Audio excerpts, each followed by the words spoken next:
The Nightmare Before Christmas. What an incredible story, right? We don't think anyone misses watching this film during their holidays. But what if we told you that in the beginning, the writers had a very different ending for it in mind? That's right, at the time, Oogie Boogie was just a front for Dr. Frankenstein. Surprising, right? Stay tuned, because we've got more surprising facts about the film that we'll tell you about in this video. First, let's talk about the film's almost different villain. So we've already established we love the film, right? Part of the reason is our dear, dear Sally, who does her best to save Christmas, Halloween, and Jack Skellington with her sacrifice. But when the script was being written, the creators had a very different idea about why Sally was captured by the villain. You see, when the film was being made, its director, Henry Selick, suggested a very different ending. Yep, the same one we told you about, where Dr. Finkelstein was the real villain using Oogie Boogie's sack as a costume to hide his own identity. Now, you must be thinking, why exactly is that bad? Let us tell you. That's because, according to the story, Selick suggested the film wasn't a tale of a nightmarish Christmas, but instead a love story between Sally and Jack.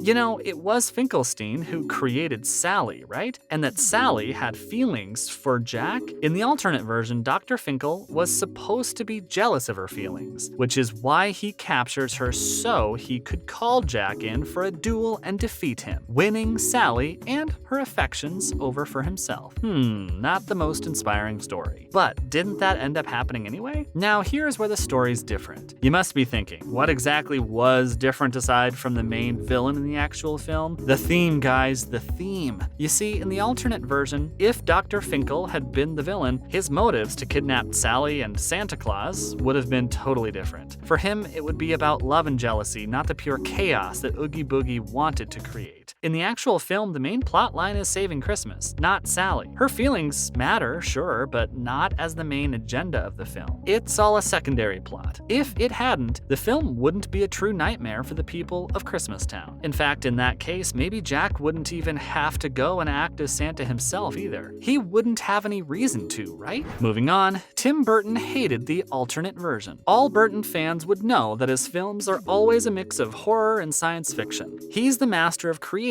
familiarities in a world where nothing makes sense. So for him, it was important that Oogie Boogie be separate from Dr. Finkelstein. The former is a characteristic play on the boogeyman, and the latter is a play on the very well-known Frankenstein. For Boogie, the mystery and creep factor came from his lack of morals, identity, and tangible facial features. And as we all saw in the finale, that's actually true, because once Oogie Boogie's defeated, he unravels once all the bugs that make him up scatter away, leaving nothing behind. But if he'd been a front for Frankenstein, the entire purpose of his character would have been defeated. It would have been the villain who drove the story, not Jack's inability to understand Christmas. So, do you get it? Aside from the motives behind his actions, even the archetypes mattered to the master storyteller. And because he hated the story so much, he made sure he got his point across very clearly. Coming up, a lot of drama was involved in rejecting it. No, Tim didn't threaten to kill anyone or paint the word no in big red letters across the studio. He didn't go that crazy, but instead, when Henry Selick suggested his version of the ending to him, saying how it would be a classic Scooby-Doo end to the movie, Tim got really angry and did what most angry people do. He started yelling. Yep, the Edward Scissorhands creator hated the ending so much, he got super pissed and started screaming at the Caroline director. Also, he literally kicked a hole in the studio's wall with his boot. Oops,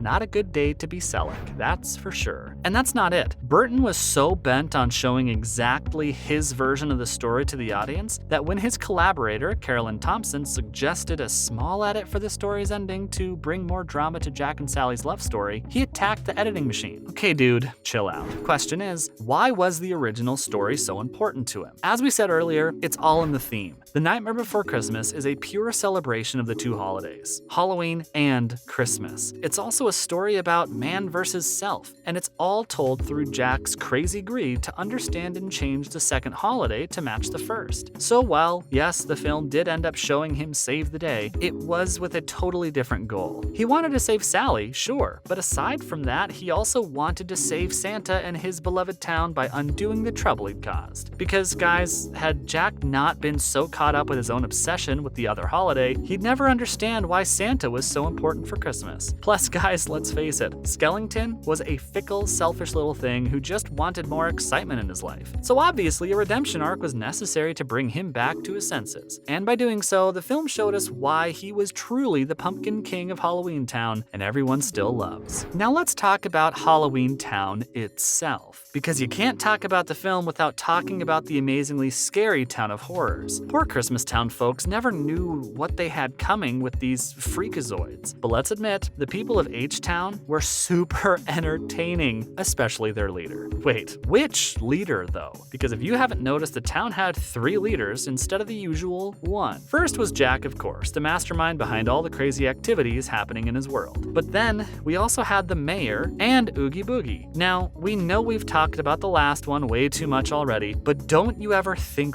why he was part of the leaders in the town? In fact, why did the town have 3 main people behind it instead of just 1? Well, there's a fan theory going around that all 3 represent the Freudian concepts of ID, superego, and ego. How? Let us tell you one by one. First off, we have the mayor. Fussy as they come and very rule-driven. The mayor, the man who represents the superego of town, he's all about order and protocols, and that's clear by the fact that as soon as Halloween's over, he starts planning for the next one. Oh, and remember how upset he gets when Jack isn't available the day after Halloween? Yep, he's a classic type A, and that's what makes him the superego. Next, we have Oogie Boogie. A man or monster made of insects hidden under a burlap sack can be anything but a leader. But still, he's pretty out there when it comes to the activities happening in the town. According to the theory we talked about, he represents the ID, or you could call it emotional and instinctual desires. And how can we prove that? Well, remember that scene where he gets super distracted by Sally's leg? Yeah, that's not a leader who cares about law and order. In fact, his casino-themed lair and his whole chaotic personality just show how he's the mob boss of the town. Then, the notorious Jack Skellington. As you may have guessed, the man's a walking, talking representation of ego from the theory's trio. He's close to the mayor, but also knows how to work with Oogie. So in a way, he's the middleman between the superego and the ID. It makes him the perfect focal point who makes things happen in the town of freaks. And guess what? Our bet is that out of the 3 characters, he's the one who's the real leader of the town. Why? Well, everything centers around him. He's the one who makes things happen and who keeps Oogie's crazy plans from getting out of control. In a way, he's the spirit behind Halloween Town, which makes him the real deal when it comes to town leadership. Huh, you never thought the film was that deep in its messaging, did you? No wonder Tim Burton didn't want to change anything in it. Also, now that you know all this, we bet you're gonna watch the film in a whole new light when this year's holidays come around. Finally, will there be a second Nightmare Before Christmas? Well, not very likely. Can you imagine pitching this film to Burton again? Can you imagine how angry he'd get? Disney doesn't have to, because apparently they did pitch an idea to him. Guess they aren't afraid of another booted wall. But Tim denied it, and with good reason. This was explained by Danny Elfman, who created the score for the original film. According to him, the movie's pure, and it surely doesn't need a sequel to ruin the feel of the thing. And while there are 2 more holiday doors the film could explore, can you imagine anything being as magical as Christmas? Yeah, not likely. Alright, do you think the alternate villain would have been better? Let us know in the comments below. Make sure to give to like, share, and subscribe. See you in the next one.